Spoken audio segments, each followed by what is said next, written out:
If you need to start doing them from your knees, like there is no shame in that. It's better to do that like quality over quantity. Make sure that you're doing them properly, and then we build up from there.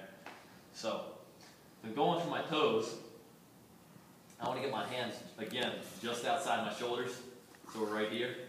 As I drop back, I want to make sure that my elbows come beneath my shoulders. So my elbows aren't coming even with my shoulders, they're coming slightly below. So I'm dropping my elbows back, keep my chin pulled back, shoulder blades together, press it out of there. Now, what you want to watch out for, very common, elbows drive straight out. So they're going perpendicular to my body. This is creating a ton of pressure. Like you see how far that elbow is coming out beyond that wrist. Ton of pressure on my elbow, ton of pressure on my shoulders.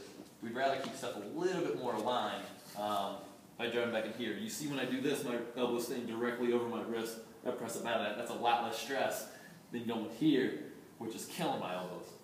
I'm a big believer in like everything we do from a training standpoint, make sure it's like strengthening us versus like creating risk at our joints. Shoulder is the most unstable joint in the body by far.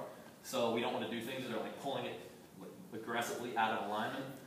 So again, when you come out of this, get those hands slightly outside the shoulders, chest out, shoulder blades back, abs tight. Similar to that bench press, really make sure that chest is big. It's going to limit how far you have to drop. If I'm here, right, and I have my shoulders rounded, I have to drop a hell of a long way. But if I drop down, and I get my chest big, and my abs are tight, I drop down, and that's as far as I can press out of it. It's a huge difference, right? If you do 20 reps, I'm going an extra like 8 feet if I go like this, right? I'm going 8 feet less if I'm in here, keeping my chest big, pressing out there when I press out. Breathing. Breathing in when you drop down, breathe out as you press up. You guys knock those out. Chin pulled back, abs tight.